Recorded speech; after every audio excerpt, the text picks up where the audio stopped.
Buongiorno, sono Marco. Questo è un messaggio per chi non parla inglese.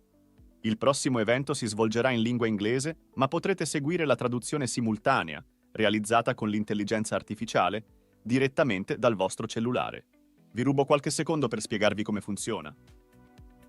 Per prima cosa, prendete il vostro telefonino e inquadrate il codice QR che vedete nel video.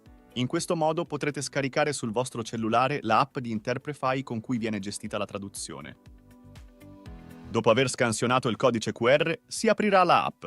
Scrivete Italy Post in minuscolo nel riquadro e fate tap su Connect in basso. Questa è la vostra schermata operativa. Facendo tap in basso a sinistra, si aprirà una schermata che vi permette di scegliere l'audio della lingua di preferenza, inglese o italiano. Usate le vostre cuffie e ascoltate o la lingua originale o la versione tradotta dall'intelligenza artificiale. Facendo tap in basso a destra, invece potrete scegliere di attivare i sottotitoli e leggere la trascrizione della lingua originale o della lingua tradotta dall'AI. Per uscire dalla app sarà sufficiente far tap sul simbolo in alto a sinistra e poi cliccare su Leave. Vi faccio vedere ancora una volta il codice QR per accedere alla app. La traduzione con intelligenza artificiale è in continuo sviluppo. Vi invitiamo a usare questo servizio per contribuire a migliorarlo. Grazie!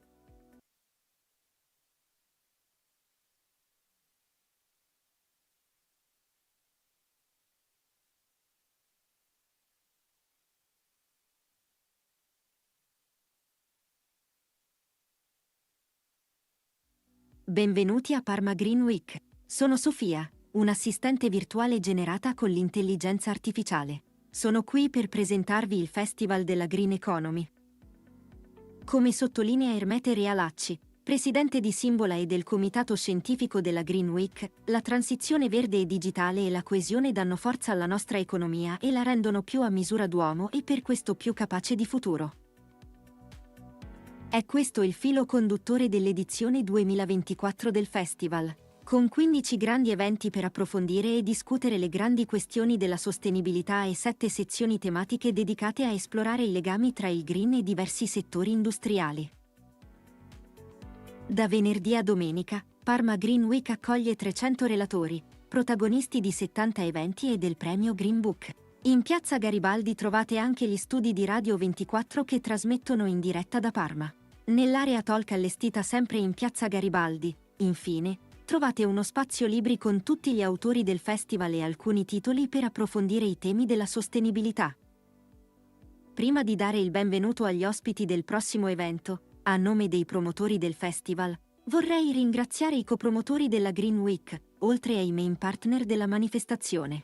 Grazie anche ai partner che assieme ai supporter hanno sostenuto questo progetto. E ancora, ai contributor e ai media partner che partecipano alla Green Week. Infine, grazie alle aziende che collaborano con noi e ai partner tecnici. Senza dimenticare i 100 studenti delle scuole superiori di Parma che ci aiutano in questo fine settimana. Un'ultima nota, ricordatevi anche di controllare il programma aggiornato degli eventi su greenweekfestival.it. Adesso diamo la parola al moderatore e ai relatori. Vi seguirò con grande interesse. Buon ascolto! So, I'm sorry to deceive you, but I'm real. So I'm not an artificial intelligence avatar. I'm real. So so my name is Elena Comelli, and I'm a journalist. I'm here to introduce the star of the evening. That's Carlos Moreno. And two students that are with us. So Carlos Moreno is, as you probably know, a Franco-Colombian, although he has only French nationality. Researcher, scientist, and professor at the Sorbonne Business School, where he co-founded the chair Entrepreneurship Territory Innovation and has conducted the research on sustainable cities. He's mainly known, as you probably know, for his contribution to the 15-minute city concept, la ville du quart d'heure, as we call it in Paris. So he will also preside the scientific committee of the Italian Council of Architects, Planners, Landscape Architects, and Curators during a tour on urban regeneration. His first event will be in Verona in 2 weeks, on April 22nd, yes. And later in Rome, right? Yes, 29th. So the two young people that you see are Agata Turillazzi and Lorenzo Bisceglie. So she is in the last year of high school here in Parma, and he is studying European Studies at the Bologna University. So they are on the board of European Youth Capital, of Parma, European Youth Capital in 2027. So they are participating to the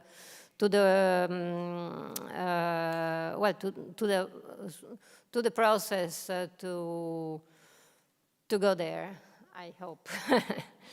So, well, starting with Carlos Moreno, we are, of course, interested in knowing what's exactly your concept of the 15-minute city. So I think we could start from there and then develop, right?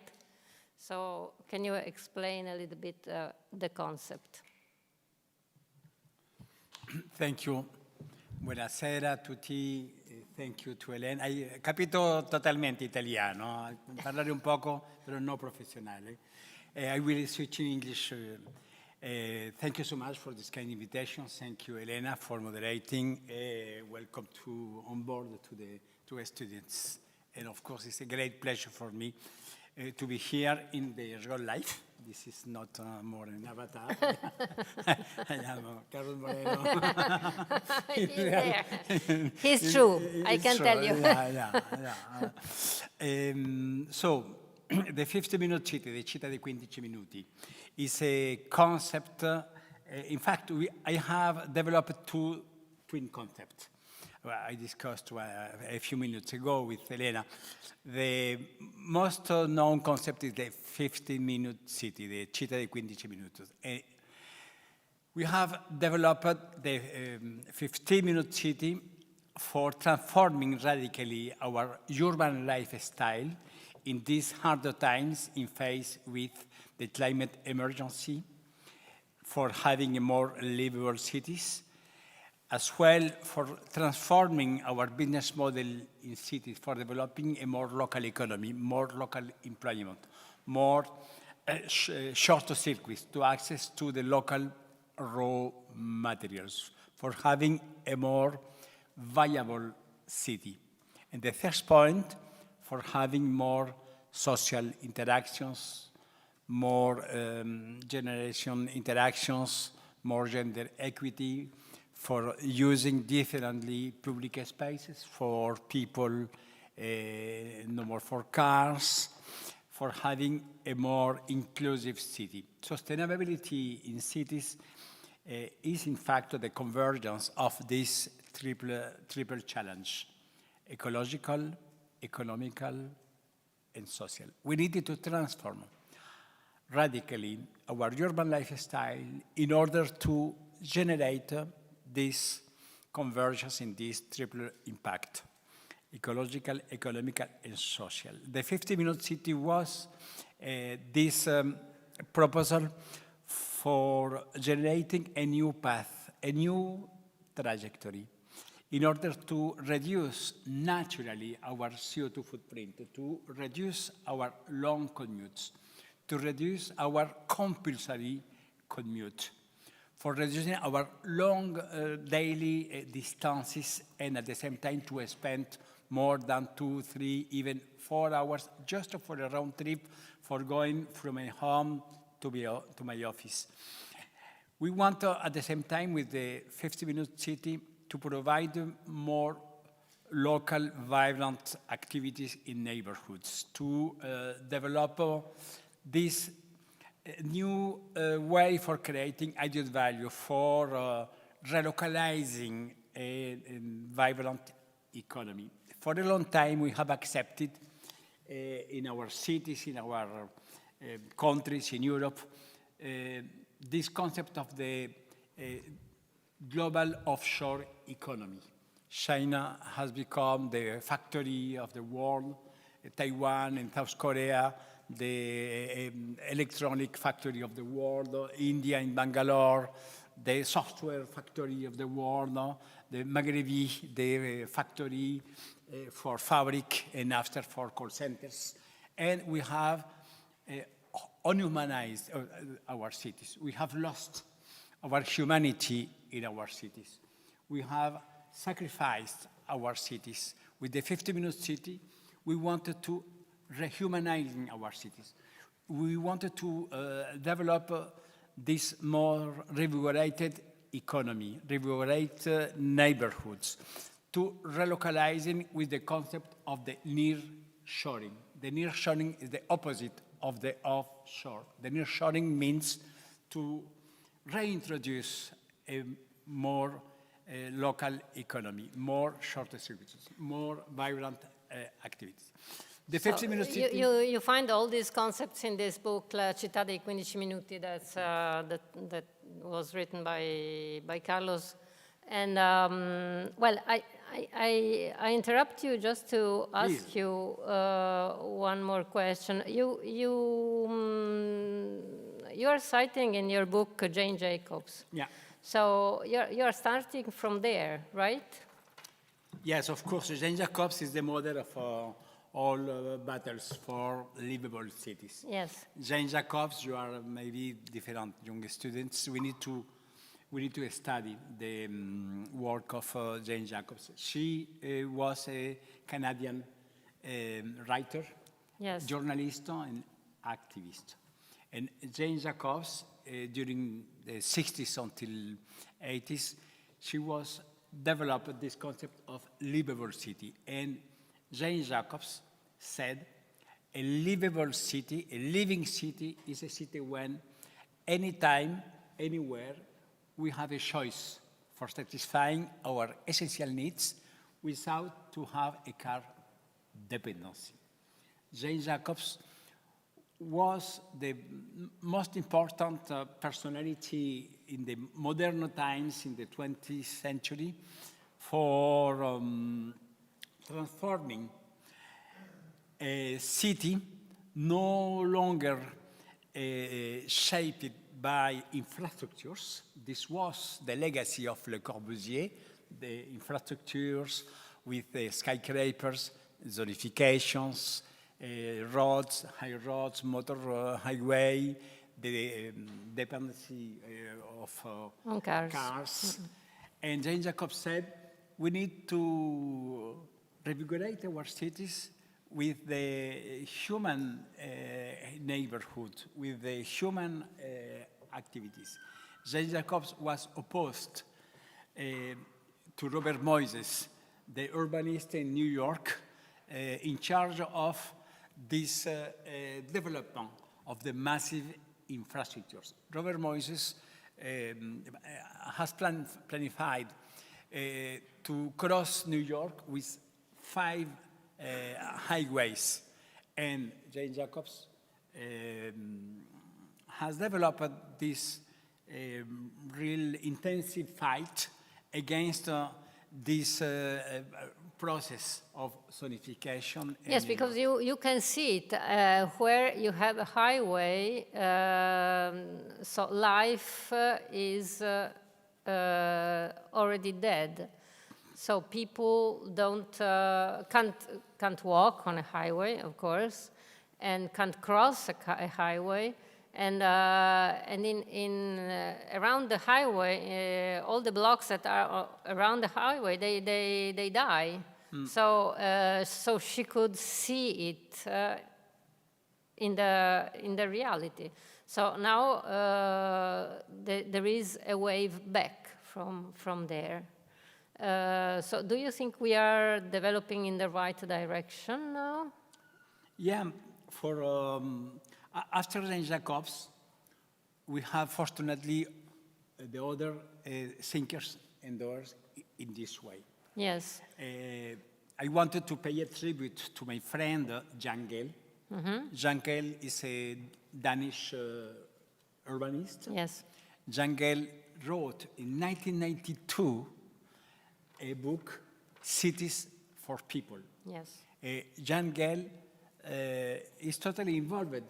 Jan is 83 years old now, but totally committed for continuing to develop. My next book, the foreword, Jan Gehl has accepted to write this foreword. And with Jan Gehl, with the other actors, for example, in the USA, the new urbanism, for example, this is the very powerful trend. With the actors of the Global South, so we discussed, for example, with the urbanism in South America, in Medellin. Yes. The name is the Cities for Life. This is the nickname of this global movement. My contribution is, in fact, a contribution in the 21st century for integrating different proposals, Jean Jacobs in 60s, Jan Gehl in 80s. At the beginning of the 20th century, we had Clarence Perry in 1923. Clarence Perry proposed the neighborhood unit in the USA. Until recently in Europe, we had in the 80s, 90s, the Brussels Declaration. The Brussels Declaration is a book, and I would like to advise to read this book. The Brussels Declaration was a manifesto by the most brilliant urbanists in the 80s and 90s, the European urbanists.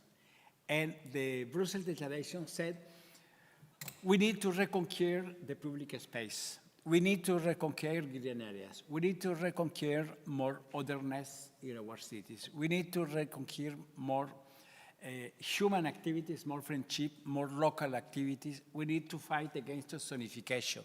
We don't need motor highway for crossing quickly our cities.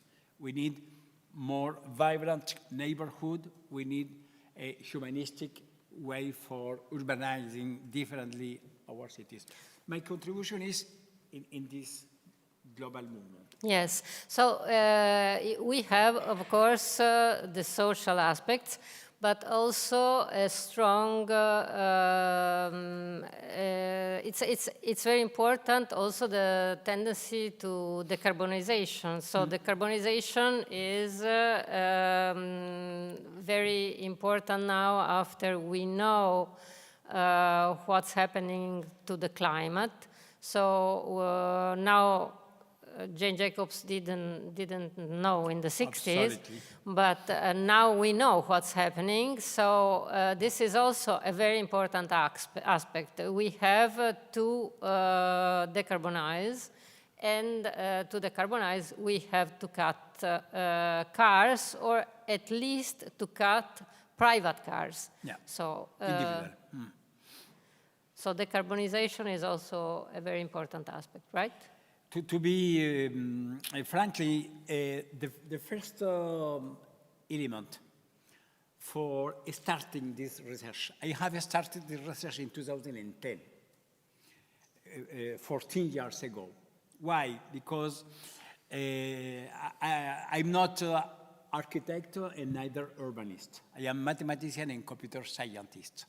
For a long time, I have developed a lot of different technologies based on computer science and mathematics for improving the quality of life in cities. I was one of the pioneers in the first way of smart cities. Yes. And after the emergence of internet in 2000, I met the former mayor of London, Ken Livingstone. Yes. Ken Livingstone in 2005. Red can. Yeah.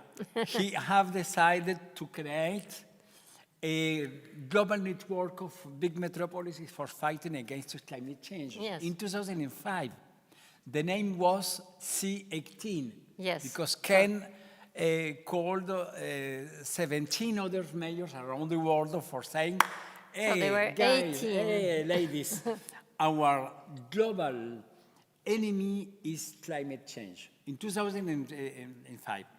And in 2010, with the Michael Bloomberg, the former mayor of New York, and the Clinton Climate Initiative, Yes. they have merged Yes. these two movements for creating the C40 cities. The C40 cities has still the same name, Yes. Even if there are today 100 cities, 1 billion inhabitants. The climate change was my first need for developing this concept. And at the same time, in 2010, my friend, the Nobel Prize Mohamed Yunus, Yes. wrote a so relevant book, A World of Triple Zero: Zero Carbon, Zero Poverty, Zero Exclusion. I read this book with Mohamed Yunus in 2010, and I said, Mohamed Yunus, right, we need to develop a convergence between the most global threat for our civilization, climate change, and at the same time to consider that cities are the most contributor of CO2 emissions, and cities are at the same time the place where live the majority of people, and we have the most high consumption. Social differences, consumptions, poverty. The mayor of Paris, Anne Hidalgo. So this is the beginning of the just transition. Yes, it's the somehow. just transition. Yes. Anne Hidalgo has organized with Mike Bloomberg and the C40 cities in parallel of the COP21 in Paris, when we have signed the Paris Agreement. 2015. In 2015, the summit 1,000 Mayors for Climate. Right. This was the first time when, in parallel with the COP of the states, nations, for discussing in this COP for signing the Paris Agreement, we had 1,000 mayors in Paris for saying we need to take part as mayors, as cities, in this transformation. And for fighting against climate change, it's not enough to take technical measures. We need to take the radical decisions for fighting against climate change, for fighting against poverty, and for fighting against social exclusions. And I proposed, a few months after the COP21 in Paris, few months after the summit of mayors, for the first time in 2016, the 15-minute city concept, because I evoked this capability for transforming the Le Corbusier model of cities based on zonification, motor highways, car dependency, fossil fuel energies, in other model, with other paradigm, with other trajectory for developing a more polycentric city, more balanced city, for developing shorter distances, for providing more local services, culture, education, medical services, leisure, public services, different activities in public spaces, and to develop this decentralization, desaturation, for promoting a decarbonized mobility on foot or by bike or by the public transportation, and overall to propose the shorter distances for accessing to a better quality of life. So, and Anne Hidalgo liked it, right? Yeah. Liked it a lot. So she made this the base for her new election in 2020. Yes, exactly. So they call her Green Anne. although she is a socialist. So, but she is a socialist with a very green, a very stark green tinge. So, so she put it really in action, right? So she did a lot of changes in Paris. She closed a highway that was on the Seine, on the river of Paris, and she gave it to the pedestrians. So she pedestrianized a highway. So to pedestrianize a highway is a very important thing. So, and a very difficult thing, because she had to fight against two different attacks in court. So then she made a lot of bike paths in Paris, a lot. So I can tell you, I go by bike all the time, and Paris has completely transformed. Totally. Yeah. The most known transformation in Paris, of course, are these deeply transformation of mobility. We have cancelled the motor highway. We have transformed along the Seine River these two sides of the two banks into a new pedestrian park area, the Rive de Seine park. We have developed 1,200 kilometers of protected bike lines. We have developed the first European bike sharing as public services with the mechanical bike and the electrical bikes, because we have the different the topologies, morphologies, and we have developed more pedestrianized areas. And Elena, at the same time, because I said we need to develop this triple convergence: ecology, economy, and social positive impact. Yes. Anne Hidalgo, with the 50-minute city, has developed as well the new economic approach. For example, the local commerce, a source of a new business model, more economical interaction, short circuit, etc., is at the same time a generator of social interactions.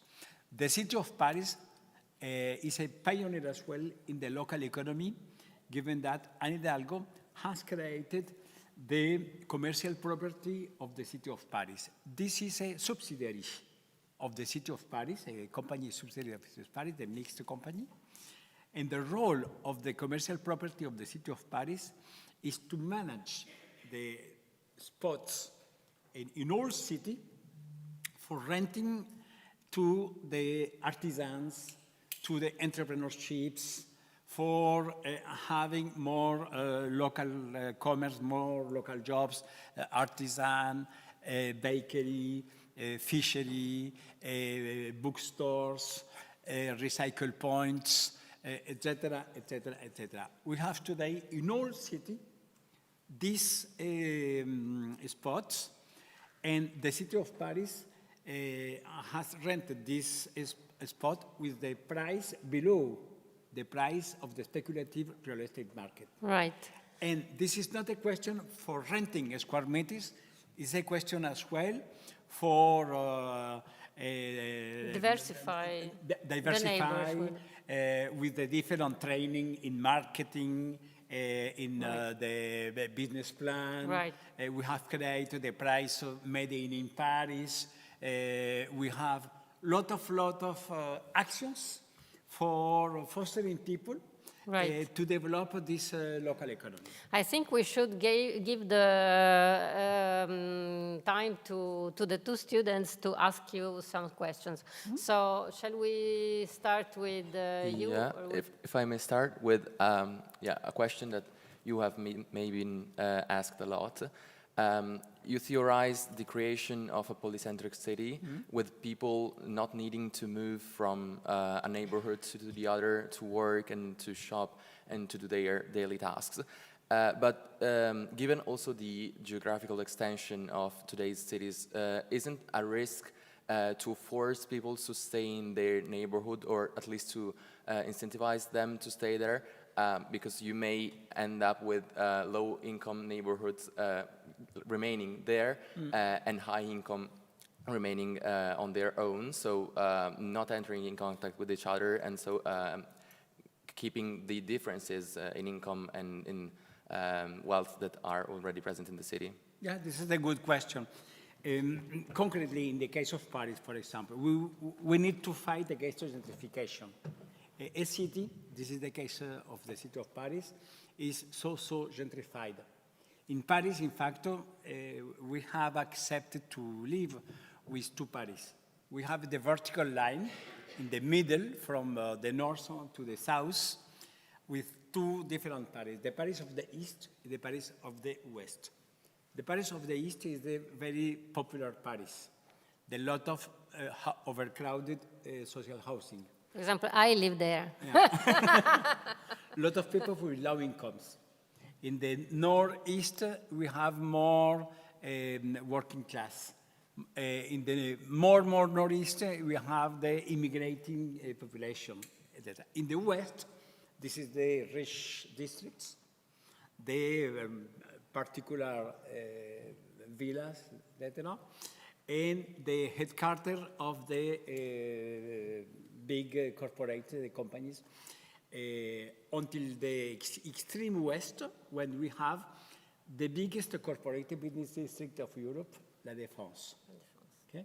We have more than 2 million... Nobody smiles there. Yeah.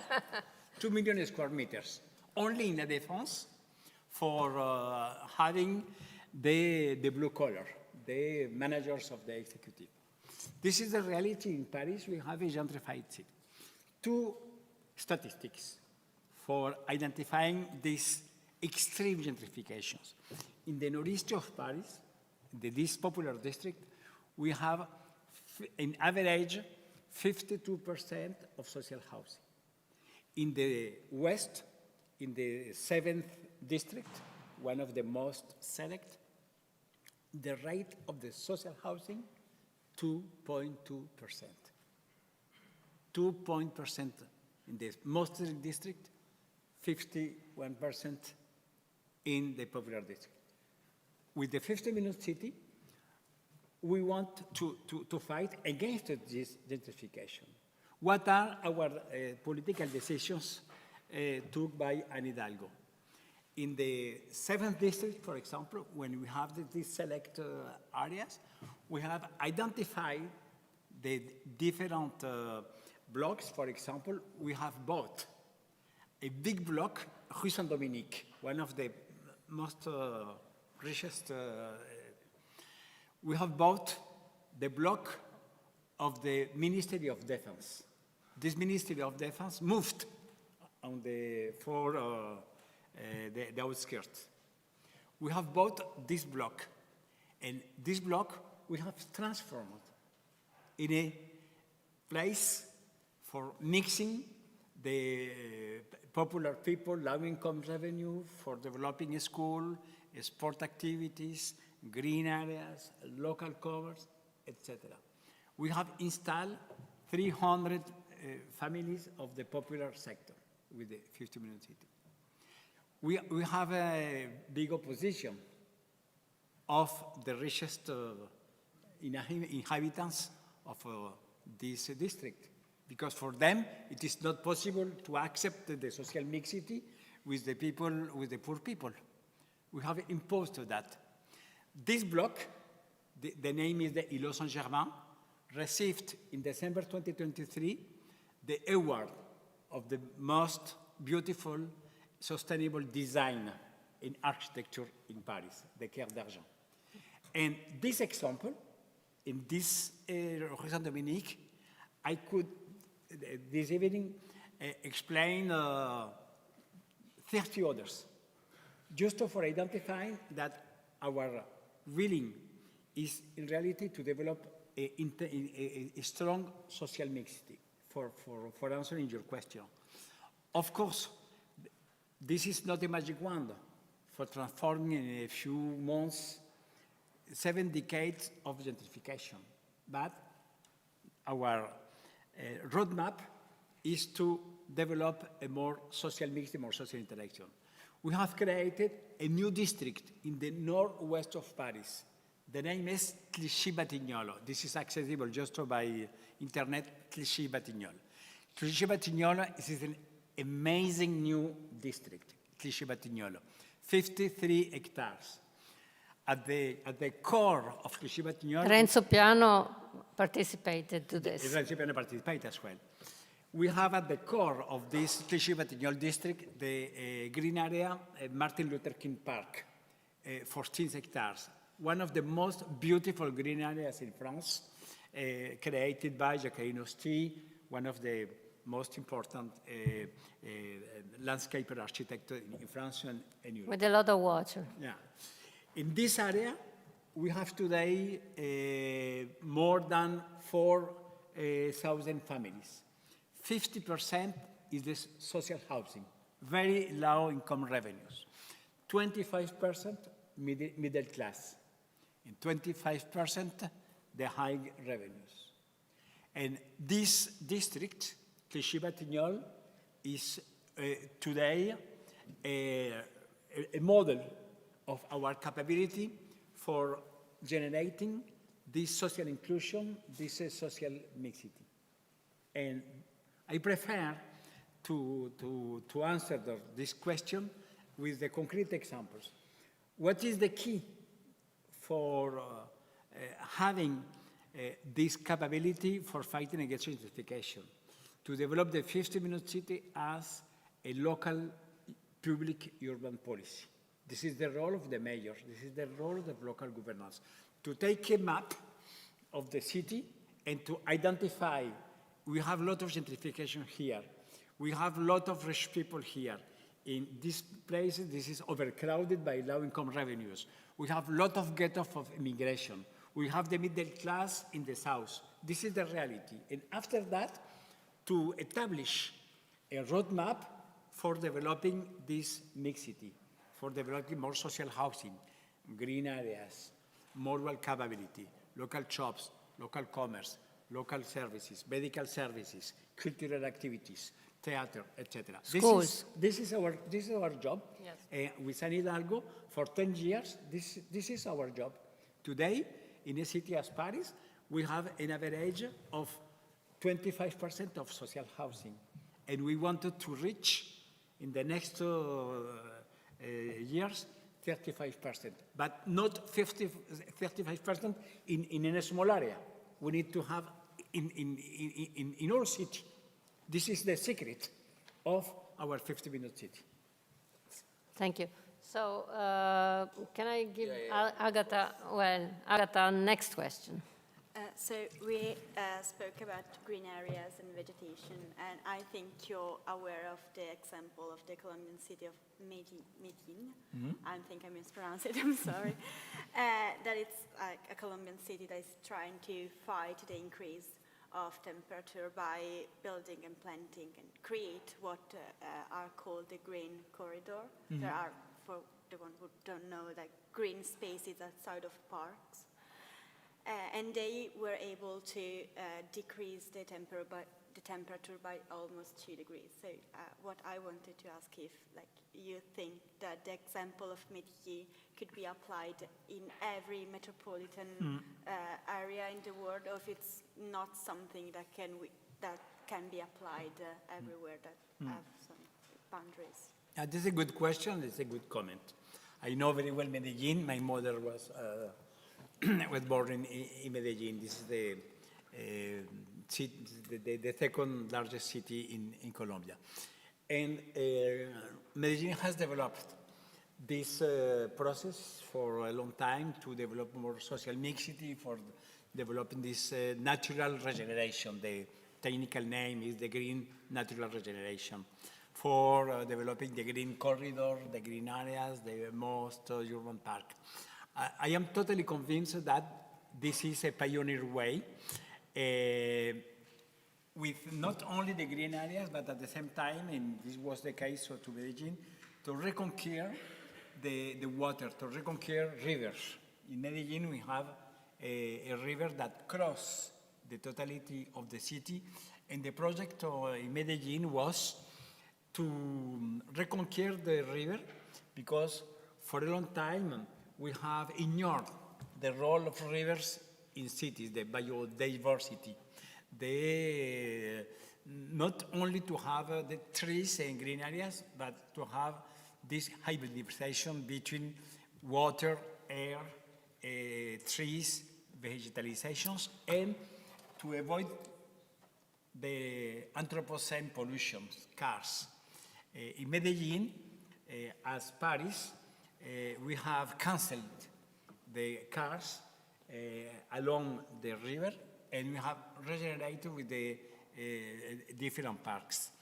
We have a worldwide association of cities. The name is the World Park Cities, association of the different cities around the world for evoking how could we transform our cities by this green regeneration. The role of park, we need to redefine how could we develop parks in cities. The example of Medellin is the idea to, instead of to have a big park, instead of to have a central park with the intensive generation of commute for people in a metropolitan area for going to the central park. We have long commute even if the park is very big. The idea is to regenerate the green areas with the linear park. A linear park is in fact a more small green area. This is not necessarily a square. This is a more a rectangle for having a lot of places in the city, these different small green areas, for having a more walkability, for accessing for the different neighbors in these green areas. This is the case in Medellin, now this is the case in Buenos Aires. In Paris, we have taken this idea for developing 280 mini park. Why? We have 280 schools in Paris. Right. We have a school every 300, 400 meters. For a long time, we have the school, in front of the school you have the street with cars. And the parents or grandparents for taking care of children need to be overcrowded in the sidewalk, and we have the cars. With the 50-minute city, the first decision took by Anne Hidalgo was to ban cars in front of the street of the school. For transforming each one of streets in front of a school in a mini park. The name is the Street for Kids. We have today 200 streets transformed for that.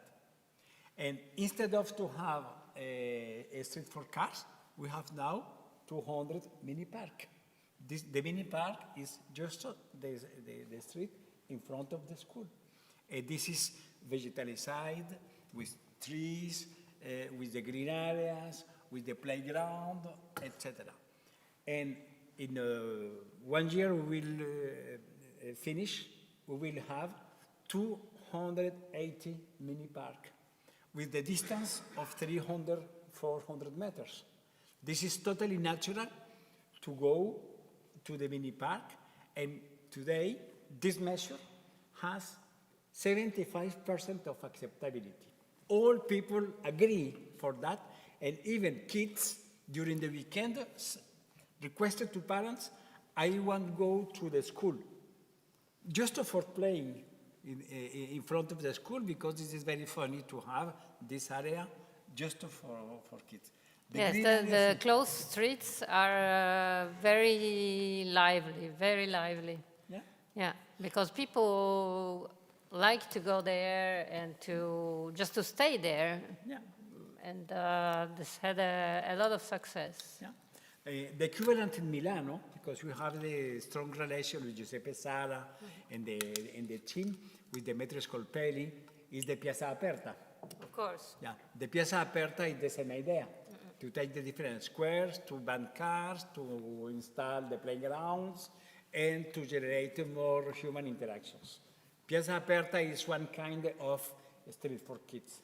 Yeah, in my opinion, there was a very strong advance of this concept during COVID-19.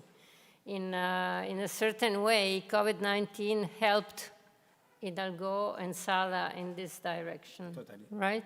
Totally. Totally. In fact, I have developed this concept. I have started in 2010. I published for the first time in 2016, and in 2016 I was on the radar. For 3 years, 2016 until 2018, I requested to Anne Hidalgo to have 3 districts for me for experiencing this concept. And Anne Hidalgo agreed. And for 3 years with my team, we have explored the northeast of Paris, the more overcrowded, very hard districts, low income revenues, social tensions, etc., etc. This is the same area with the epicenter of the next Olympic Games. And of course, I explained to Anne Hidalgo and the municipal team my progress in this way. At the end of 2019, Anne Hidalgo said to me, Carlos, for my next electoral program in 2020, I think that I will take your concept, because for 3 years I could show concretely the interest for rebalancing a gentrified city with the opposition between the West and in the East. Anne Hidalgo said in November 2020, this will be my backbone of my next electoral program. I delivered with Anne Hidalgo in February 2020 a press conference, international press conference for presenting this concept. In March, there was the lockdown. In March, we had the lockdown. Well, 3 weeks after presenting the 15-minute city with proximity, green areas, neighborhood, local jobs, local commerce, medical services, cultural activities, 3 weeks after, lockdown. Lockdown. No local commerce, no green areas, no medical services, no cultural activities, no schools, no nothing. All people said, you are a genius, but I'm not a genius, it's just the good time at the good moment. And Sala, because I know very well Sala and his team, Sala said, I need to propose a new perspective, because Milano, La Lombardia was the epicenter of the COVID-19. And Hidalgo and Sala are 2 members, eminent members of the C40 cities. And the C40 cities said, Carlos, we need to understand your concept. And we have organized during the lockdown in permanence with the different worldwide time zone, the web meeting for explaining this concept in Asia, in Latin America, in North America, in Europe.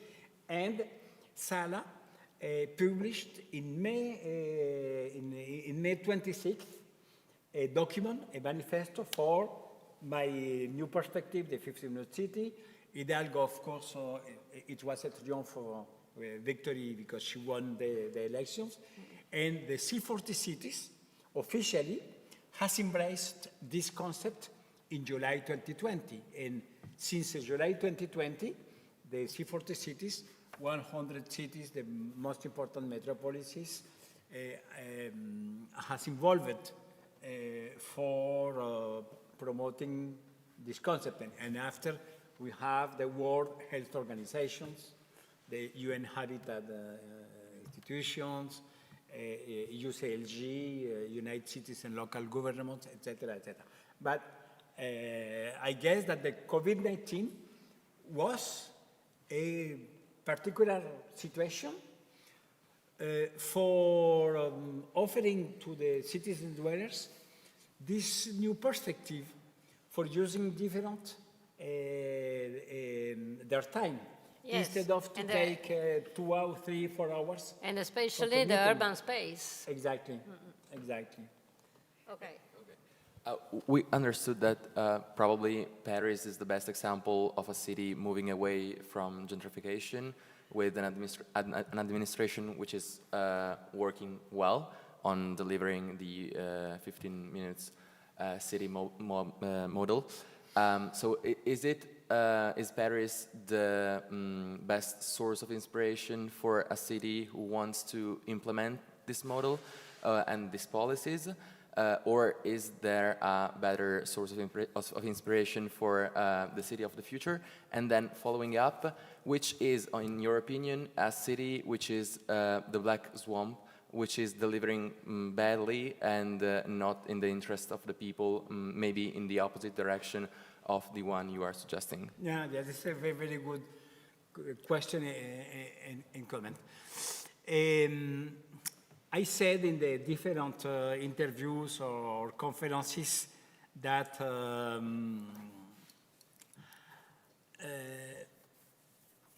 I prefer evoke a shift towards a new paradigm than towards a new model.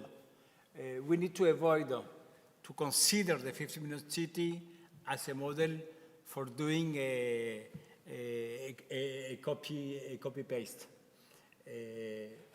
In reality, one of the reasons of the worldwide success of this concept is its flexibility.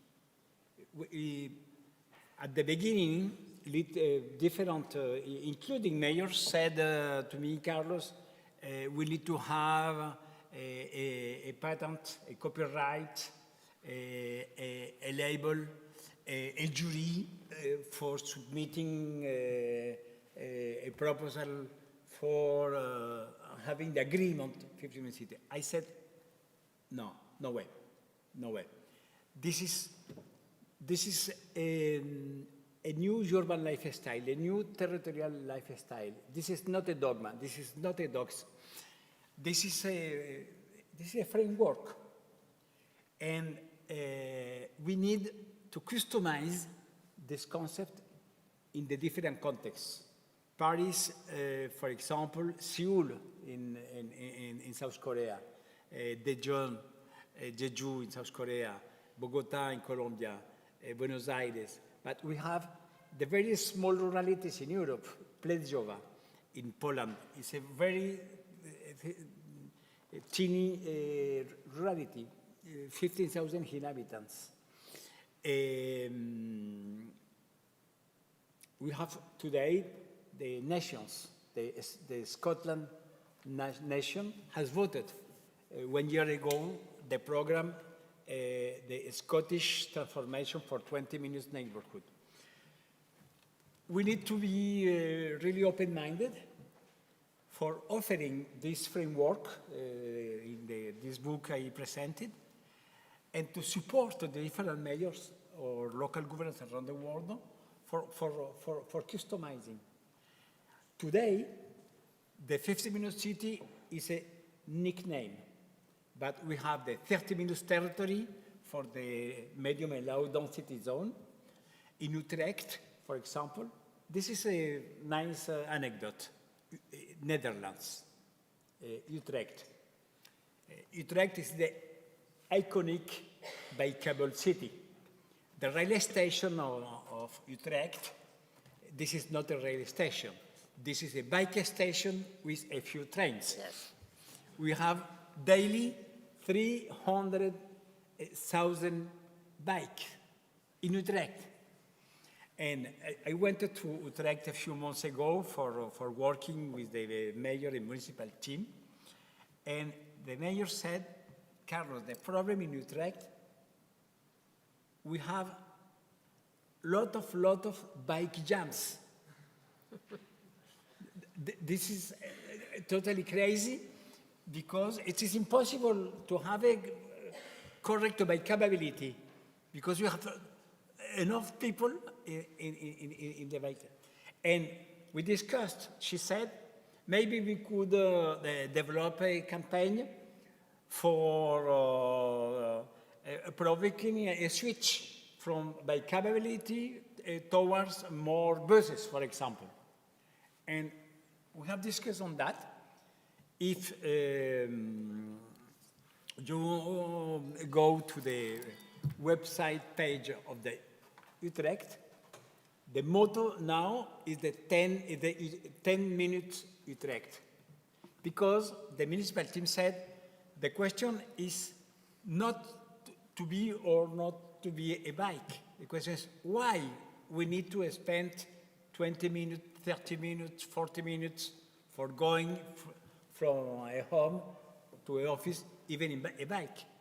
And she have proposed the 10-minute Utrecht project for offering more local services in a more polycentric city.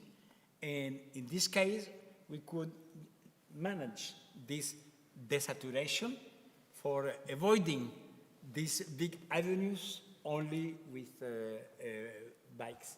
This is a good example of these customizations. This morning, I had a meeting with the city of Melbourne in Australia. This was very interesting because the municipality of Melbourne with the state, this is the Victoria state, have developed a pedagogical program for children in the school based on the name is the 20 minutes territory. And she said the most important point for us in Melbourne is to educate the new generation of kids for having a more accessibility to the local services. Because she said in Australia, the car dependency, this is the cultural behavior in people. A lot of people take a car just for 5 kilometers, just for going to the market, 5 kilometers. 5 kilometers, this is very easy to take a bike or a cargo. And she said we needed to transform the behavior, the mindset of kids for saying this is not only a question of climate change, this is a question of the more economical interactions, economical jobs, social activities in the public space. And this is the way of Melbourne, for example. In each different city have the possibility for find its own path. This is not a dogma.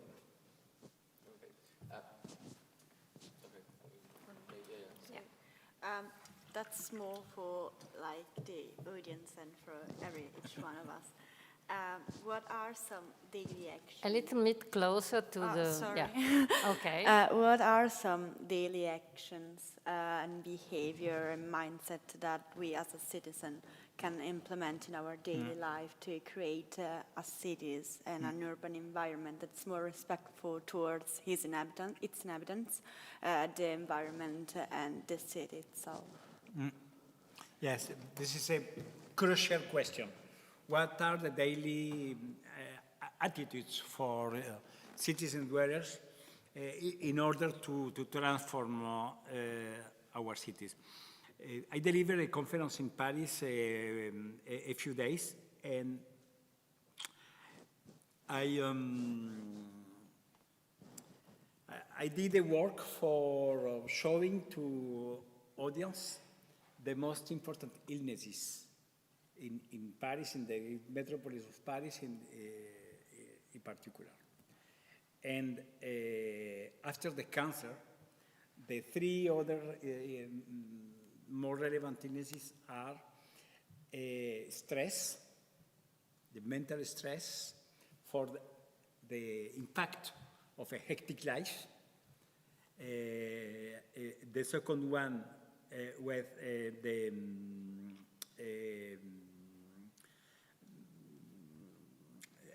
impact of air pollution, in particular fine particles, Yes. the PM particles, and the third one, obesity, by the sedentarity and the use of individual cars. So you can lose all three problems with one system, Yeah. a bike. Yeah, absolutely. And I said to people, this is not Moreno that imagine, this is the statistics of the French health organization. And I am totally sure that in another city, we will have the same kind of statistics. After cancer, stress, the impact of air pollution, and obesity. And the boss, Maria Neira, this is the boss of the World Health Organization, this morning said we have in Europe more than 2,000 people daily impacted by the air pollution. And the air pollution is not only the CO2 of diesel cars. This is, in particular, the impact of the silent killer. The silent killer are the fine particles. A fine particles, we have 2 micrograms, 1.5 and 1. In just one hair, we have the place for 250 fine particles. And this is in permanence. In permanence, we have this absorption. This is natural absorption. And people said with an electrical car, I am in a green attitude. And this is false. The electrical car were one of the most important emitters of fine particles by the contact of the brake, tires, and road. In reality, we need to be aware today that the urban health is one of the most relevant problems for people that live in cities. And we don't have a choice. If we wanted to reduce the impact of this kind of illnesses in cities, we need to transform our urban life. More well-capability, more bike-capability, less emission of CO2, less emission of fine particles, more visualizations, air and water without pollution. In the 50-minute city, the 10-minute city, the 30-minute territory, this polycentric happy proximity is clearly today a real way for reducing this impact. But the key element today is to change the individual mindset, to switch our individual behavior for accepting to live differently. And today, in these times of populism, of the demagogical policies, with the alt-right, this is one of the crucial questions, because when I said we need to reduce the role of cars in the compact zone, immediately I suffered these different attacks. To have a car, this is individual right. Do you want to attack my freedom? You are Pol Pot, you are Stalin, you are Hitler. This is my right to take a car for going if I want, etc., etc. I suffered for almost 1 year the daily attacks myself, my wife, my family, I was under police protections for several times, just because we wanted to propose to switch for a better urban life. And this is just a question of the, as well, a very wrong individual behavior, individual mindset. Yes, because people don't understand that your freedom is ending where the freedom of the others is starting. So if you are, for example, I don't know, having a cigarette now here, you are not, this is not allowed. So 20 years ago it was allowed. So things change, and probably also the ownership of cars will change, I hope. So we are almost at the end. So yeah, I think that we should give also to the public the possibility to ask some questions. What do you think? Yeah. Okay. So let's go. Good evening. I have a question for the Professor Moreno. I study economy, so I ask you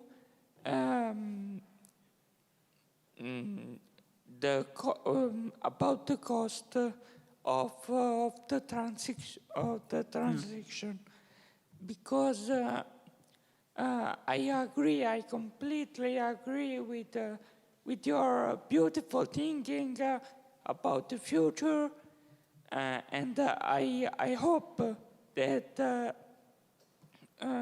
it could be realized by the people, by us. But I didn't understand how this transition, this green transition, we can't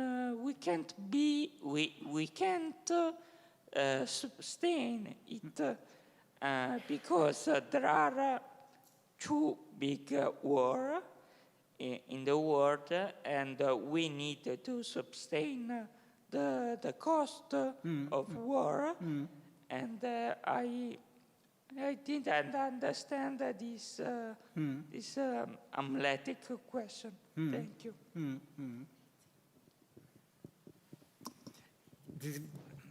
Definitely, I have a lot of very, very good questions. Thank you. Thank you so much. Thank you for this question. This very relevant question, the economic cost and the business model of this trajectory, of this path. I said, this is not a model, this is a trajectory. We have today, fortunately, different experiences around the world for measuring the economic impact, cost and benefits of this roadmap. And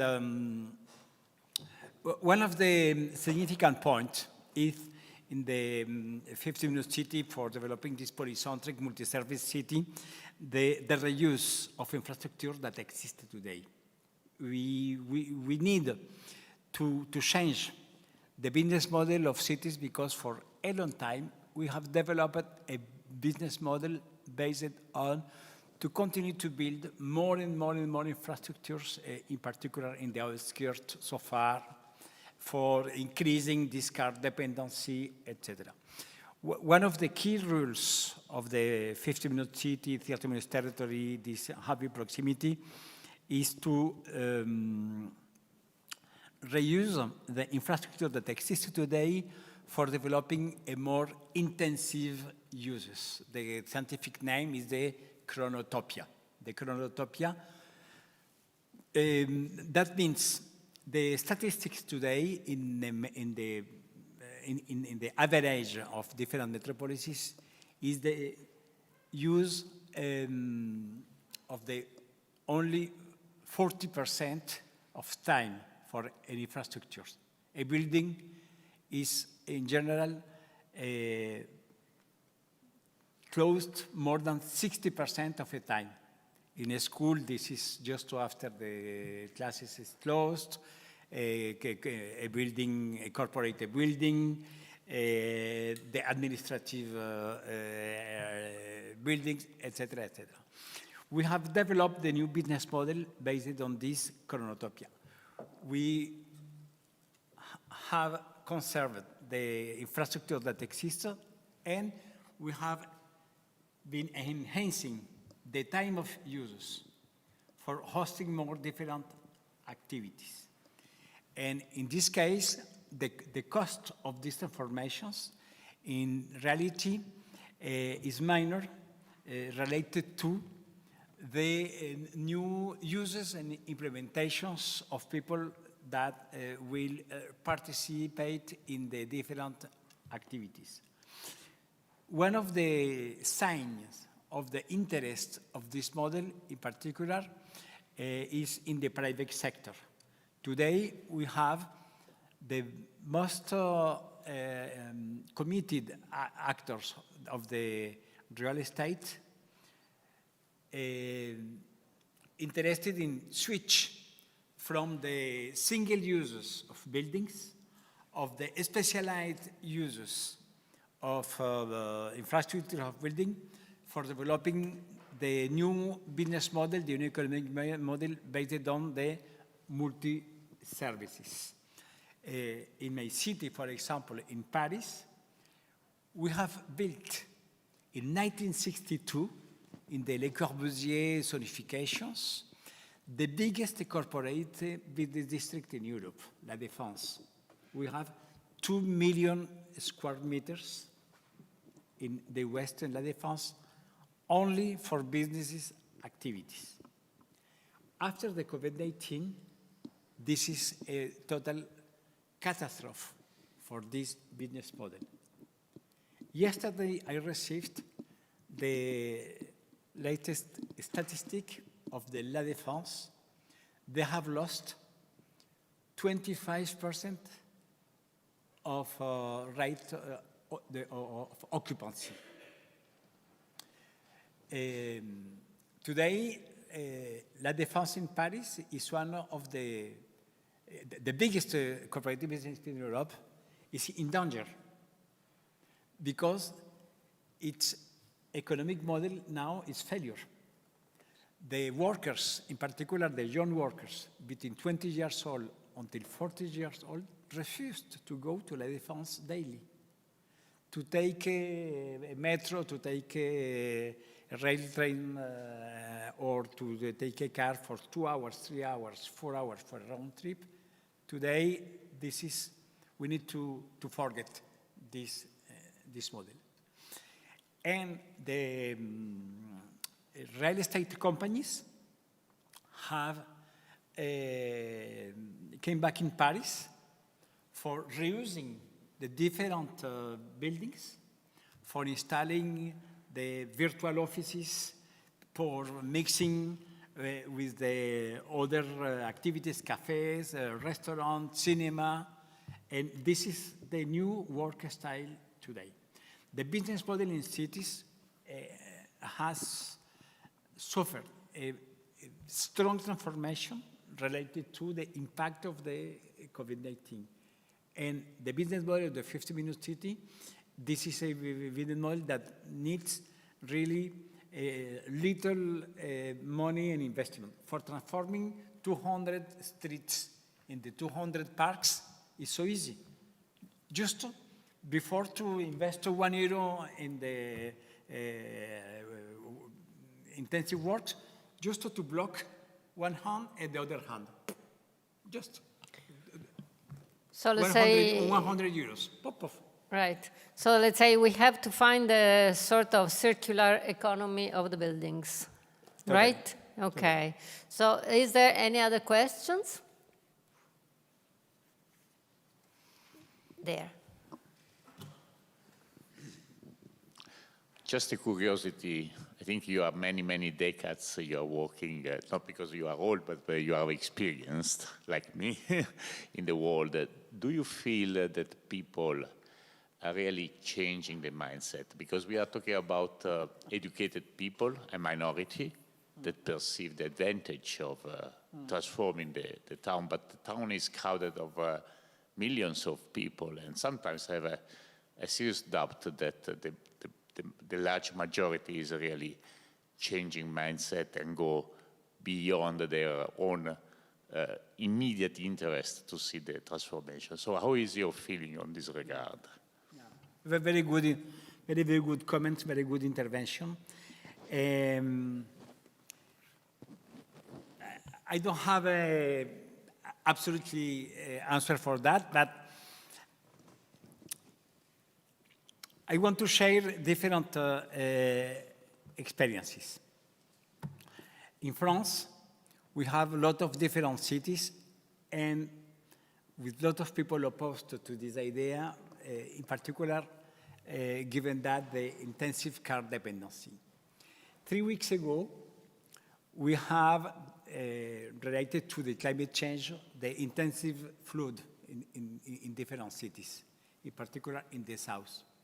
One of the cities totally flooded today. In 3 weeks, the majority of people said, you're right, we need to transform our lifestyle, because in fact, they are totally impacted by this catastrophe.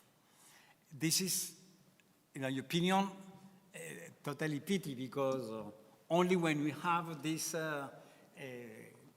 almost dangerous situation, people have this capability for reacting. I went to Mexico a lot of times. Mexico is a very complicated country. Mexico City has today almost 30 million of inhabitants. And for commuting in Mexico, we have just arrived for 2 meetings, one in the morning, one in the afternoon, because in general, we spent 3-4 hours just for one meeting. And I went to the region of Yucatan. I discussed with a lot of people. It is very complicated for having quite discussions. A few months after, we had in October 2023 in this region, the name is Osti, the hurricane. The hurricane. Otis. The hurricane Otis arrived in October 2022. 23 October. Yes. 2023 October. And I was a few weeks before in this region. I discussed for people, for discussing, Moreno, freedom, my car, this is my right to have my car. 3 weeks after, Acapulco was totally destroyed. Acapulco was totally destroyed. The cost for rebuilding Acapulco, $3 billion. $3 billion only.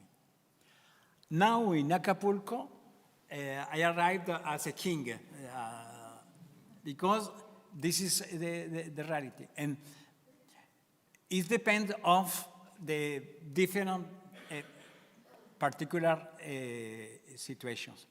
This is so different, for example, in Asia. In Asia, I have a strong cooperation in South Korea. And the mindset in South Korea is totally different of the Mexican, because this is the Latins, I'm right. In South Korea, people are more rational. More disciplined. More disciplined. And we have discussed the mayor, the main mayor of South Korea have embraced this concept, and this is the top-down spread. Policy, yeah. And today we have a higher degree of acceptation. Yeah, in Seoul they did a lot of work, Yeah, a lot of good work. Yeah. Yeah. It depends. Of course, in the Nordic countries, this is easier because in these countries, Netherlands, when I discussed in Utrecht, I said the question is to avoid more and more my capability and to switch towards more local activity. In really, we have a variability of the mindset of dependency. And I said we need to develop an intensive program for the students.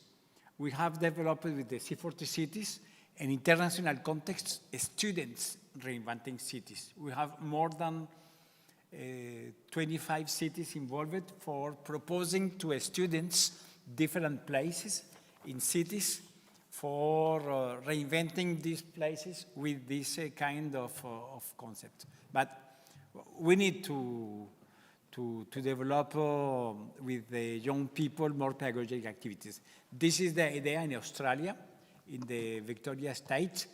The Association of Teachers in Geography has developed the pedagogical program in this way. I think that you're true that the shocks are very important anyways. Because if people see in practice what's climate change, yeah, so they change their mindset quite quickly, and even in this had also a good, an interesting role also COVID-19. Yes, it was one of the impacts of COVID-19. Yeah, the same. Okay, so more questions? One more, then we close shop. No more questions. Very nice. So, thank you very much for being here, and also for listening to our difficult questions and answers. But I'm very happy to have here also two students, because it's very important that there is this type of interaction between students and stars like Carlos. So thank you very much for listening to us.